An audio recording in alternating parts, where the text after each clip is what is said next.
बोलिए प्रेम से श्री सद्गुरु महाराज की जय। श्री सद्गुरु महाराज की जय। श्री सद्गुरु महाराज की जय। श्री सद्गुरु महाराज की जय।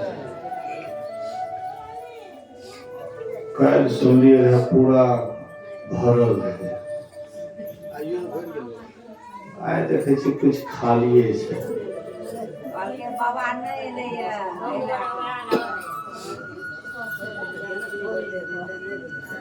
लोग सबके जे छै ना भगवान जब आवे छै तब घर दुआर के ठीक करे लागे। भगवान आवे छै तो ई नहीं छै कि भगवान के दर्शन करबे से नहीं, घर दुआर के सही रही छै। वही बात छै। बाबा आवे छै तो बाबा से ओते मतलब नहीं रहे छै। जब बाबा ने कह लू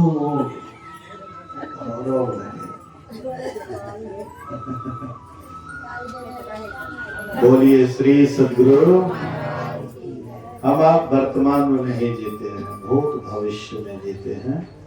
वर्तमान में जीना चाहिए, वर्तमान में कोशिश रखना चाहिए। वर्तमान ही हमें भविष्य वाला जीवन को सुखी बनाता है। आइए सब ओर से ख्याल को मोड़ करके श्रद्धा और विश्वास के साथ गुरु महाराज जी का जय जयकार बुलंद आवाज में करें। बोलिए श्री सद्गुरु महाराज की जय। श्री सद्गुरु महाराज की जय। श्री सद्गुरु अखंड मंडलाकारं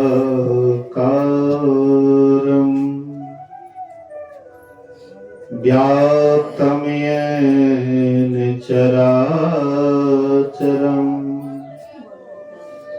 तत्पदं दर्शितं येन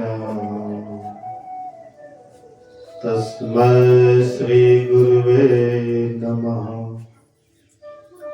धन्य धन्य सतगुरु सुखद महिमा कहे न जाए। जो कुछ कहो तुम्हारी कृपा मौते कछो न बसाए। समवेत समादरणीय सज्जन वृंद, आदरणीय माताओं तथा भक्तिमती बहनों, सप्ताह ध्यान एवं संतमत सत्संग का आज 5वां दिन, द्वितीय पाली सत्संग में उपस्थित हैं। अभी हम लोगों ने सुना है पातिव्रत्य का, पातिव्रत्य की महिमा। एक पतिव्रता नारी में कितना बल है कि वह मरे हुए पति को भी जीवित कर सकता है।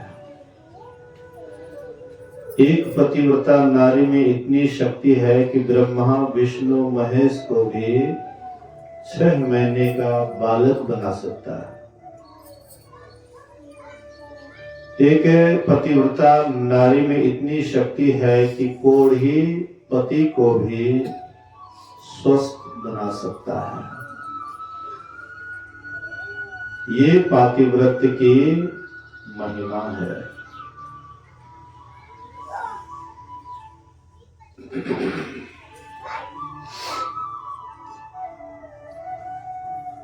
हम लोगों ने कई बार इनके संबंध में किस्से सुने हैं और कई बार सुनेंगे भी, क्योंकि जो बीती हुई बात है वो बारंबार दोहराया जाता है, इसलिए कि सबके अंदर में एक साहस होगा, एक जुनून होगा कि जब ऐसी ऐसी पतिव्रता नारी हुई है, मरे हुए पति को भी जीवित कर सकता है, कोढ़ी पति को स्वस्थ कर सकता है, निरोग कर सकता है, और ब्रह्मा विष्णु महेश को 6 महीने का बालक बना सकता है, तो सबके अंदर एक जुनून होता है कि हम भी ऐसा बने। तो ऐसा कब बनेंगे? जब स्वपति के ही तरफ आपका ख्याल रहेगा दिन रात, एक ही के प्रति, उसी का बराबर चिंतन, उसी का बराबर मनन, उसी का बराबर ध्यान। आप कहिएगा बाबा तब तो गुरु महाराज जी छूट जाएंगे। गुरु महाराज जी नहीं छूटेंगे, तभी गुरु महाराज का ध्यान होगा जब आपका मन किसी और के प्रति इधर उधर नहीं होगा, तभी गुरु महाराज का ध्यान होगा। जब आपका मन कहीं और से और जगह जाएगा, एक पर टिका हुआ नहीं रहेगा, तो आप जब ध्यान करिएगा तो कहीं से कहीं चला जाएगा।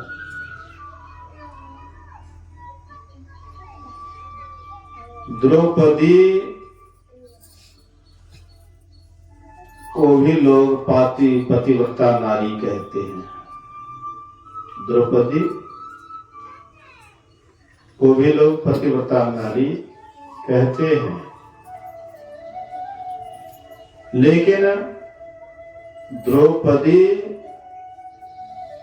कैसी पतिव्रता नारी थी, एक प्रसंग से स्पष्ट होता है। जब 5 भाई पांडव साथ में द्रौपदी द्यूत कीड़ा में जब वे लोग हार गए, सारा राजपाट चला गया, ये लोग भी अपने आप को बिक गए, और भरी सभा में जब द्रौपदी को नग्न करने का कोशिश किया गया, दुशासन साड़ी खींचते खींचते जब थक गए, अंत में दुशासन हार जाता है, फिर भी नग्न नहीं हो पाई। उस समय में द्रौपदी गुस्सा में आकर के शाप देना चाहिए कौरवों को। जैसे मुंह से शाप निकलना चाहता था कि उधर से गांधारी तुरंत आ जाती, पुत्री रुक जाओ पुत्री, तुम्हारे मुंह से निकला हुआ वचन कभी मिथ्या नहीं हो सकता है पुत्री, तुमसे तुम्हारे साथ बहुत गलती किया है पुत्री, मैं क्षमा मांगती हूँ। मेरा पुत्र है, 100 को मैंने जन्म दिया है, और मेरे ही सामने में 100 पुत्र इस तरह से नष्ट होगा, पुत्री क्षमा कर दो।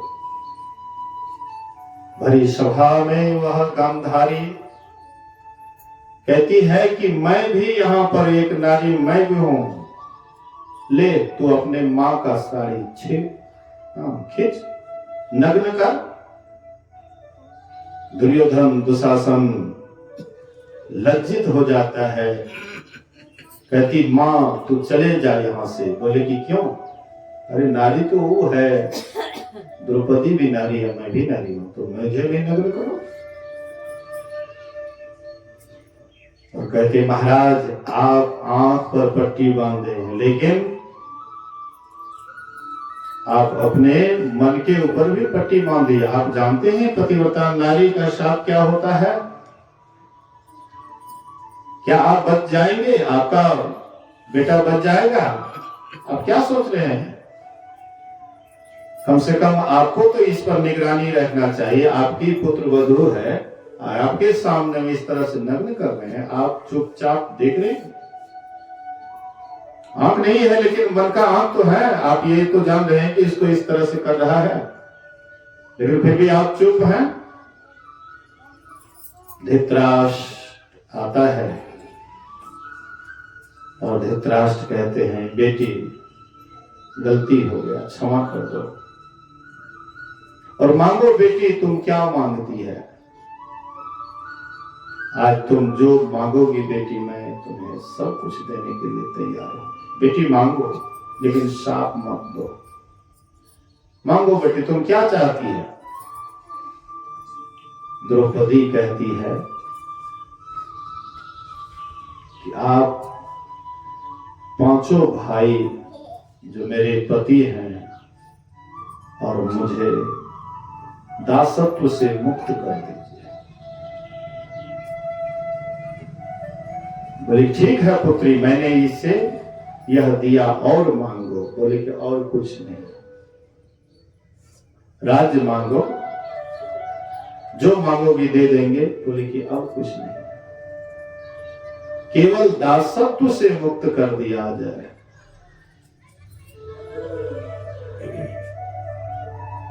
दासत्व से मुक्त कर दिए।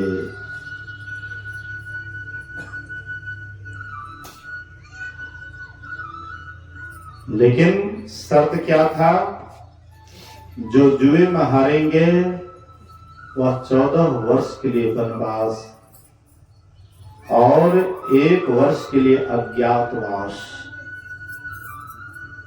उसी समय में द्रौपदी, पांचों भाई पांडव वन की ओर चल देते हैं। साथ में कुंती भी चल देती है कि मैं यहाँ नहीं रहूंगी, इन लोगों के साथ में जो हमारी पुत्र वधू के साथ इस तरह का व्यवहार करे, यहां मैं नहीं रह सकती, एक पल भी नहीं। विदुर जी रोक लेते हैं, कहते हैं अभी आप भले ही यहाँ मत रहो, लेकिन मेरे यहाँ ही रहो। तुम्हारा उम्र अब जंगल जाने का नहीं है। तुमने बहुत दुख को देखा है, जंगल के दुख को। कम से कम तुम भाभी रह जाओ, मेरे यहाँ रहो, यहाँ पर नहीं रहोगी। चले जाते हैं जंगल, और जंगल में जाकर के कई कठिनाइयों का सामना किए। एक बार बिना मौसम, बिना आम के महीना का भी आम एक वृक्ष में देखे। वह भी एकदम पका हुआ लाले लाल, आम का महीना नहीं है, फिर भी पका हुआ आम देख करके मुंह में पानी आ गया। द्रौपदी कहती है अर्जुन से कि पतिदेव, यह आम चाहिए, बड़ा पका हुआ है, बहुत स्वादिष्ट लगेगा, यह आम चाहिए। अर्जुन गांडीव धनुष पर बाण चढ़ाए, खींच करके मारा, आम टूट करके नीचे गिर जाता है। हाथ में ली, जैसे खाना ही चाहती थी, उधर से भगवान कृष्ण आ गए। बोलिए श्री सद्गुरु। भगवान कृष्ण आ गए, बोले कि रुक जाओ, इसको मत खाओ, मैं तो सबके सब यही जंगल में समाप्त हो जाऊंगे। बोले कि ऐसा क्यों? बोले कि जो तुम लोग आम खाना चाहते हो, ये आम पर एक योगी का अधिकार है। वह योगी 24 घंटा में एक बार ध्यान से उठता है और यही पका हुआ आम वह खा करके फिर ध्यान पर बैठ जाता है। उसका दूसरा काम नहीं है, बस ध्यान से उठना, यहाँ आकर के पका हुआ आम ले करके खाना और फिर ध्यान करना। इसलिए बिना समय के ही देख रहे हो पका हुआ आम है, उसी के लिए व्यवस्था है।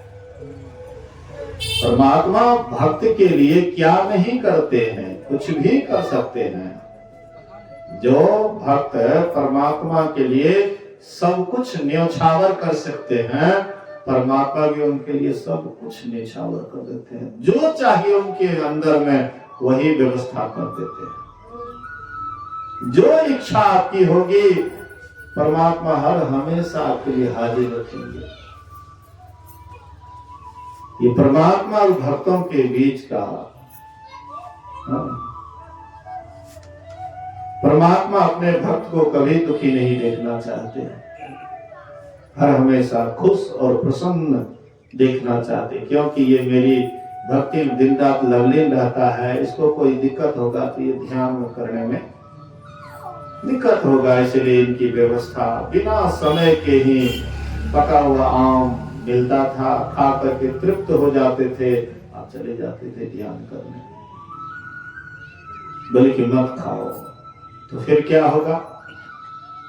बोले कि एक उपाय है इसका, ये जो पका हुआ आम है डंठल से जब तक नहीं जुटेगा तब तक सांप का डर है, और डंठल से कब जुटेगा? जब सब अपनी अपनी मन की बात सही सही कह दोगे तो यह आम जहां से तोड़े हो वहां फिर जुट जाएगा। आप कहिएगा ये संभव है? कुछ भी संभव है, लेकिन मन की बात कहना है, लगा बुझा करके नहीं। जो आपके मन में वर्तमान में चल रहा है बराबर गुनावन, जो विचार बराबर आपके भीतर में चलता है वही बात स्पष्ट रूप से कहना है। एक एक करके सब पांचों भाई अपने अपने मन की बात कह दिए, तो लगभग 1.5 हाथ बचा हुआ था जुटने में।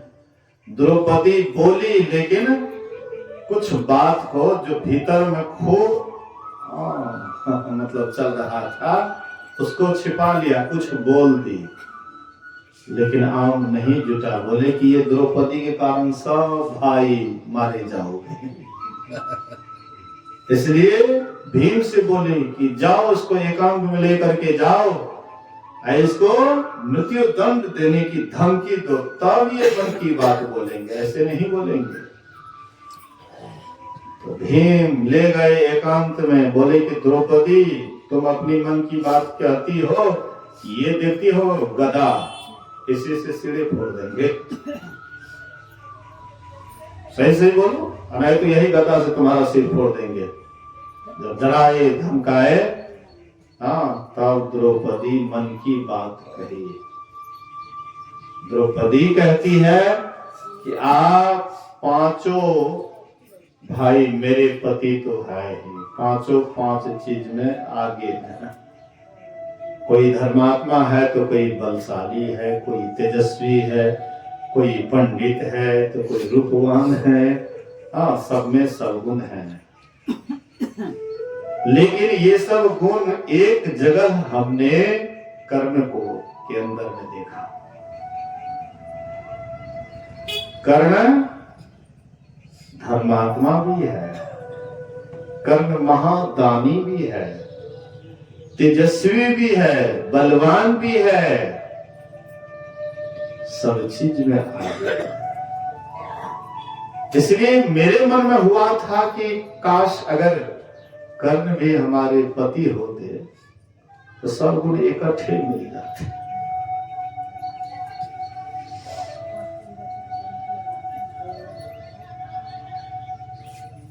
मन की बात जैसे ही बोलती है वैसे ही वह आम डंठल से जुट जाता है। और ये काहे के लिए ऐसा इस तरह की घटना क्यों घटी?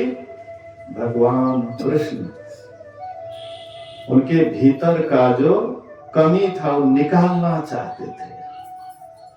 हम आपके अंदर में भी कभी कभी कोई बात आकर के बैठ जाता है, कमी है ही,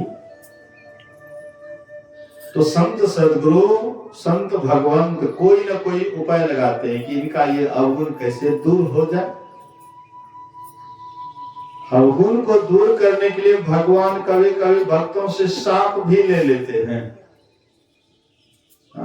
उनको कष्ट सहना पड़ता है तो सह लेते हैं, लेकिन भक्त का अहित न हो भगवान भरसक कोशिश करते हैं। नारद जी जब देखे राम भगवान को वन वन भटक रहे हैं, हे सीते हे सीते हे सीते करके पूरा वन भटक रहे, नारद बाबा को हुआ, आहा कितने दयालु प्रभु हैं। मोर शाप करी अंगीकारा, सहत राम नाना दुख भारा। मेरे शाप को अंगीकार कर लिए हैं, या देखिए नाना प्रकार के दुख को सह रहे हैं, वन में भटक रहे हैं, स्त्री के विरह में हे सीते बन बन सीते सीते कर रहे हैं। मैं आपको एक बात कहना चाहता हूं कि एक पत्नी पर आपका प्रेम हो, भगवान की तरह एक दिन वह परमात्मा से मिला देता है। एक पत्नी को पति से सीता की तरह प्रेम हो तो वह एक दिन जगत जननी बना देते हैं। कहीं आपका ख्याल अगर भटक गया, 100 वर्षा भक्ति करे, एक दिन पूजे आन, असो अपराधी आत्मा पड़े 84 खान। सब दिन पति को पति माने, एक दिन गैर पति को पति मान लिए, तो कितना दिन तक जो आपने तपस्या की, सब तपस्या फेल, सब चला गया पानी। तो भगवान आप तभी बन सकते हैं, भगवती आप तभी बन सकती है जब एक पर ही आपका ख्याल अटक जाए, रुक जाए, दूसरे के प्रति आंख उठा करके भी नहीं देखें, तब आप एक दिन भगवती बन जाएगी। आपके अंदर शक्ति आ जाएगी, आप मरे हुए पति को भी जिंदा कर सकती है। ब्रह्मा विष्णु महेश्वर जो सृष्टि को चलाने वाले हैं, जन्म देने वाले हैं, पालन करने वाले हैं, संहार करने वाले, ये त्रिदेव भी बच्चा हो जाएगा आपके सामने में। आपके अंदर इतनी शक्ति आ जाएगी। ये कहां से शक्ति आती है? आपका ख्याल जब नहीं भटकता इधर उधर, तब ये शक्ति आती है। यह शक्ति सबके अंदर में है, ऐसा नहीं कि अनसुईया के ही अंदर में ये शक्ति था, इसलिए वो ब्रह्मा विष्णु महेश को बच्चा बना दिए। यह शक्ति सावित्री के ही अंदर था, अपने मरे हुए पति को जीवित कर ली। एकटा के रहे जे अपना कोढ़ी पति के, नर्मदा।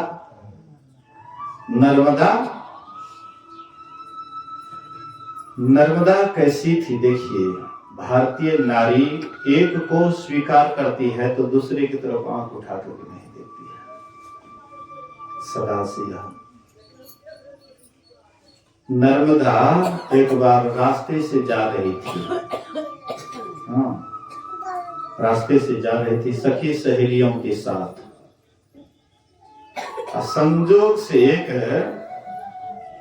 कुष्ठ रोग से पीड़ित असहाय अवस्था में, और वह रास्ता पर पड़ा हुआ था, बीच रास्ते पर। तो जितनी सखी सहेली है वो सब लांग करके चली गई। उसके शरीर को लांगते हुए चली गई। लेकिन नर्मदा जब आती है तो देखती है कि कोई परपुरुष है तो उसको लांघना नहीं चाहिए। कहती महाशय थोड़ा सा आप पैर साइड कर लीजिए ताकि मैं उधर जाऊं, मंदिर जा रहा हूं, पूजा पाठ करने के लिए जा रही हूं, तो थोड़ा आप पैर को समेट लें। बोले कि मैं असहाय अवस्था में हूं, अपने से कुछ नहीं कर पाता हूं, अगर तुमको आगे बढ़ना है तो हमारे पैर को साइड करके या तुम चली जाओ, आने तो लांग करके चली जाओ, तुम्हारी सखी सहेली तो सब चली गई तो तुम भी चली जाओ। बोले कि नहीं, ये असभ्यता, ये असभ्य वाली बात है, और मैं भारतीय नारी हूं, ये ठीक नहीं लगा, इसलिए आप अपना पैर को समेट लीजिए। बोले कि मैं समेटने में असमर्थ हूं, अगर तुम जाना चाहते हो तो हमारे पैर को समेट दो, आगे बढ़ जाओ। जैसे पैर समेटती है तो वह कोढ़ी हाथ में रखा हुआ था सिंदूर, तुरंत उसके मांग में भर दिए। अब तो नर्मदा सोचती है कि ये तो हमको सिंदूर दे दिए, ये तो हमारे पति हो गए, अब इसका सेवा करना ही हमारा धर्म है। यहाँ जो शादी हो जाती है, जान जाते कि पति को मिर्गी है, तो बस नहीं हम जे भी नहीं करबे, अब हम जा नहीं सके छिए घर में। कहीं शराबी निकल गए, नहीं हम नहीं जेबे। आप में क्षमता है, आप उसका शराब छुड़ा सकती है। मिर्गी है तो उसका भी अगर आप हृदय से उपचार करेगी, अवश्य वह स्वस्थ हो जाएगा। हृदय से परमात्मा से प्रार्थना करेंगे, हाँ, और हृदय से उसको आप अगर पति मान करके उसकी पूजा करेंगे, अर्चना करेंगे, और हृदय आपका अगर ठीक है और सही अगर हृदय से प्रार्थना करेंगे तो परमात्मा सुन लेते हैं। तो वह सोचती हमारे पति हैं, उनकी सेवा सुरक्षा करने लगी। गर्म पानी करना, उसके शरीर में जो भी खून पीव है सबको धो धा करके, हाँ, उसको साफ सफाई पूरा बढ़िया से साफ सफाई रखते थे। उसको कहीं जाना था तो ले जाती थी। एक दिन वह कोढ़ी पति नर्मदा से कहता है कि नर्मदा, आज हमें वेश्या के पास जाना है। गजब की बात है। पत्नी, देखिएगा आश्चर्य की बात है, पत्नी कितना हो सुंदरी है। आप लोग इसका कमेंट नहीं कीजिएगा, लेकिन मैं एक उदाहरण दे रहा हूं कि पत्नी कितना हो सुंदरी है। अब पड़ोसी अगर कालियो है तो उधर मन चला जाता है लोगों का, अक्सर। सुंदरी पत्नी है, लेकिन पड़ोसी कालियो कलर की है तो उधर मन चला जाता है। मन जो है ना, ये बिना लगाम का घोड़ा है, पता नहीं किधर चला जाएगा, कोई ठिकाना नहीं। तो नर्मदा खूब प्रेम से बढ़िया से सेवा करती, हृदय से सेवा करती है। कुछ सुधार भी हुआ था, लेकिन एक दिन वह कहता है कि हम जाएंगे वेश्या के पास। गजब की बात, वेश्या के पास जाएंगे। नर्मदा सोचती है समझाए नहीं समझे, एक के बात में हम जेबे करेंगे। अब जेबे करेंगे तो क्या करेंगे, कंधा पर ले ली अपने पति को, चल देती है। जब आपकी यही इच्छा है, ठीक है चलिए, लेकर के जा रही। कैसी पतिव्रता नारी थी कि पति को वेश्या के पास ले जा रहे थे। आज्ञा का पालन देखिए। रास्ते में एक ऋषि थे जो सूली सजा जिनको मिला था। सूली सजा मतलब सखुआ का कोई बढ़िया ठोस लकड़ी को नुकीला कर देता है, और नुकीला करके उसी पर बैठा देते हैं। गोदाम मार्ग से धीरे धीरे वह, हाँ, नुकीला धीरे धीरे छिद्र करते करते सिर तक जाता, उसके बाद लोग दम तोड़ देते। बहुत कष्ट होता था सूली सजा में। आजकल तो लोग फांसी देते हैं, सरकार उसको बदल करके फांसी, लेकिन उसमें बड़ा कष्ट होता, बड़ा दुख होता था। तो उसको सूली सजा पड़ा हुआ था, वो बैठे हुआ था, भगवान का ध्यान कर रहा था। ऋषि था, ध्यान कर रहा था। ये जब ले जा रहे थे अपने पति को, तो उसका पैर लग जाता है, ऋषि के शरीर से टच करता है, उसका शरीर हिल गया तो और उसको शरीर में दर्द होता है, वेदना होती है। और वह ऋषि गुस्सा में आकर के शाप दे दिए कि जिन्होंने भी मुझे हिला करके कष्ट दिया है, वह कल का सूरज नहीं दिख पाएगा, नहीं दिखेगा। शाप दे दिए। अब नर्मदा सोचती है कि कल सूरज उदय होगा तभी न हमारा संसार खत्म होगा, इसलिए अब सूर्य को उदय ही नहीं होने देंगे तो हमारा पति होगा खत्म कैसे। सूर्य से प्रार्थना करती है कि अगर आप एक पातिव्रत नारी का सम्मान करना चाहते हैं तो मैं पतिव्रता नारी, मैं आपको कहती हूं आप वहीं रुक जाइए, आगे मत बढ़िए। सूर्यदेव रुक गए। 1 दिन, 2 दिन, 3 दिन, अब तो रात दिन हो ही नहीं। तो इधर के लोग तो कानेंगे, खींचेंगे क्या धरती पर का, क्यों ऐसे हो गया वैसे हो गया। मतलब एक बार सुबह में 7 बजे सुबह में अचानक अंधेरा हो गया। बच्चा सब इतना जोर से चिल्लाता था, रोता था कि पता नहीं क्यों ऐसा हो गया। लेकिन कभी ऐसा हो कि रात हो और रात होते ही 3 दिन रात बीत जाए, तब क्या लोग करेंगे। तो सब जगह त्राहिमाम होने लगा। तो देवता लोग सोचे कि ये क्या हो गया। तो उसको मालूम है ऐसी बात है। तो गए नर्मदा के पास और बोले कि तुम सूर्य को उदय होने दो। बोले कि अगर हम सूर्य उदय होने देंगे तो हमारा संसार खत्म, हमारा पति ही हमारा संसार है। बोले कि अगर सूर्य को उदय नहीं होने देती थे इधर का संसार खत्म हो जाएगा, लोग सब के सब खत्म हो जाएंगे। बोले कि जो भी हो, सब तो पहले अपना, पहले आत्मा तब परमात्मा, पहले आपन हित तब दोसर के हैं। अपनो घर में आग लागल छे, पड़ोसियों घर में आग लागल छे, तो पहले अपना घर का आग बुझेबे तब पड़ोसी देखे जेबे। तो देवताओं ने कहा लेकिन नहीं मानी। तो अंत में इनके गुरु थे, हाँ इनके गुरु थे। कौन है? अनुसुईया, माता अनुसुईया। बोलिए श्री सद्गुरु। थोड़ा सा ध्यान से सुनिए। मच्छरों थोड़ा काटता है तो बर्दाश्त कर लीजिए। थोड़ा ध्यान से सुनिए। बोलिए श्री सद्गुरु महाराज की। तो इनके गुरु थे माता अनुसुईया।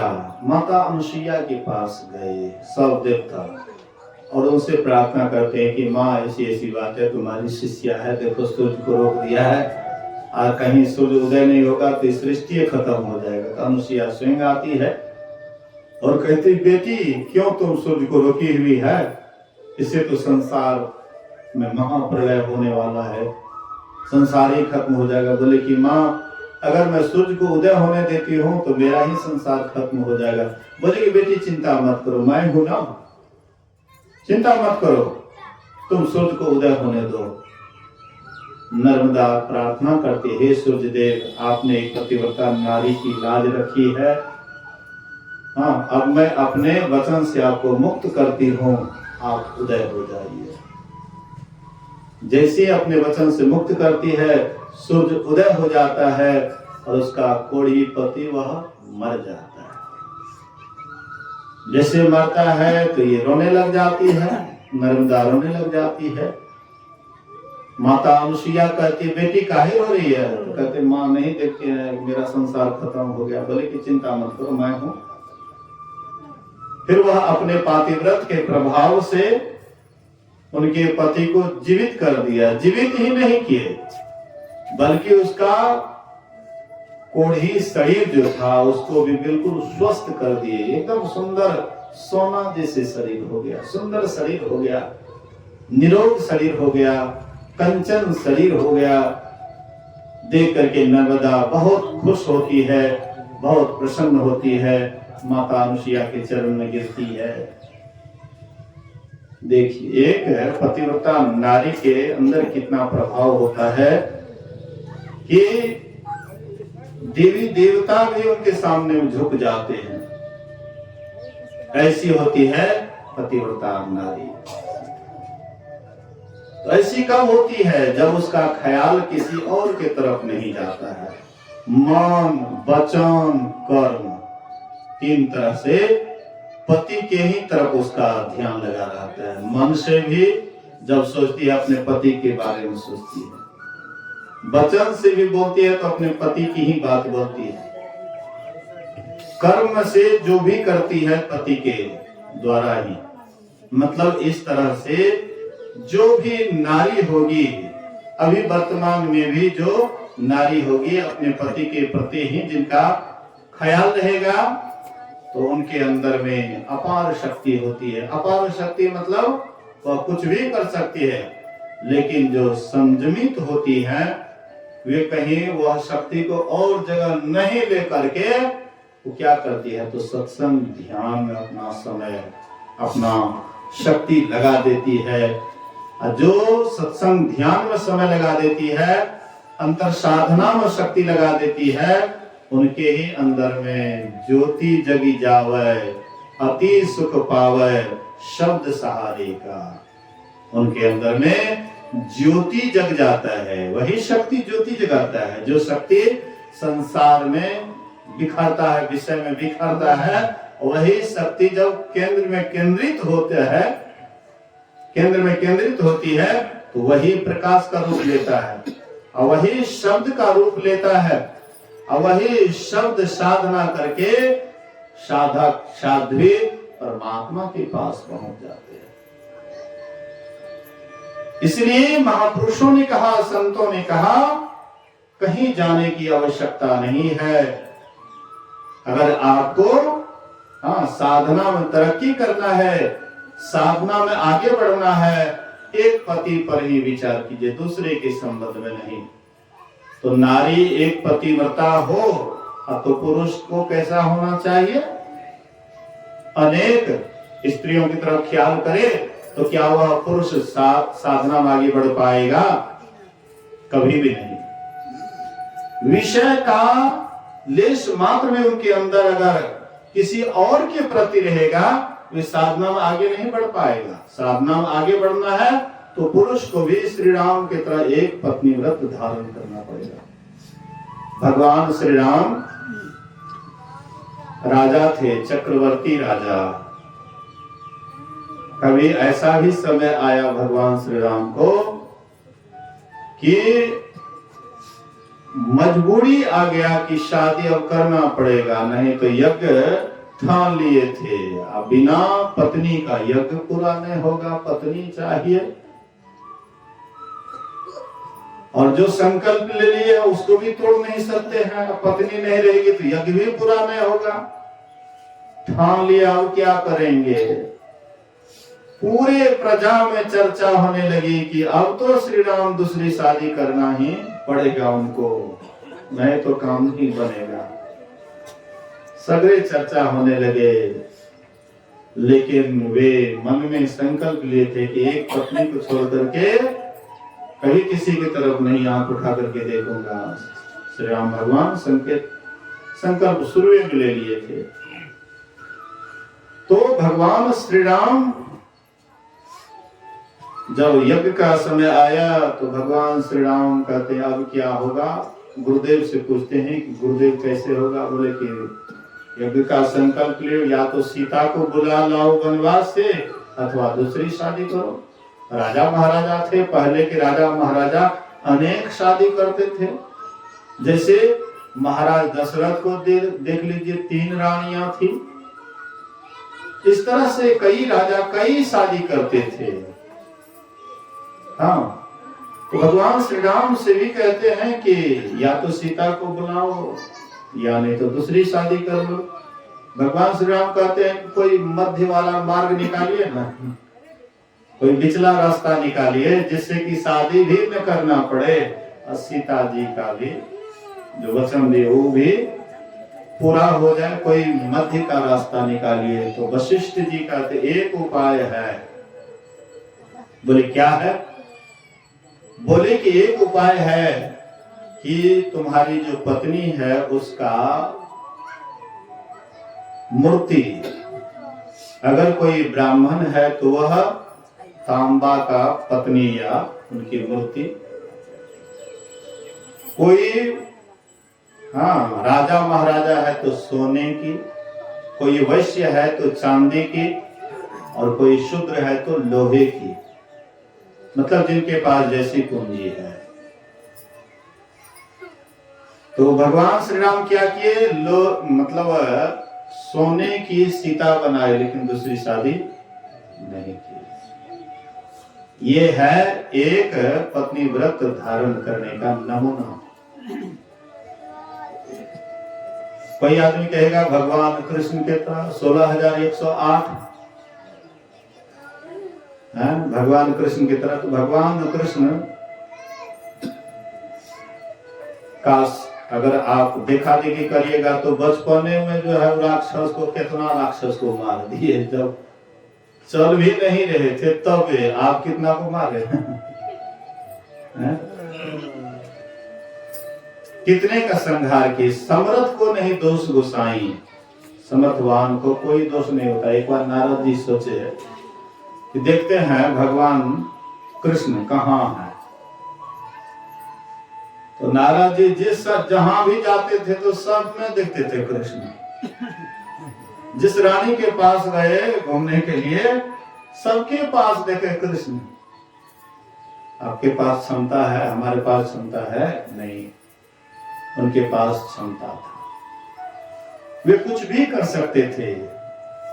तो भगवान श्री राम एक अच्छा नमूना है, बढ़िया नमूना है कि भगवान श्री राम की तरह एक पत्नी व्रत धारण करके पति पत्नी दोनों बढ़िया से अगर ध्यान सत्संग करे।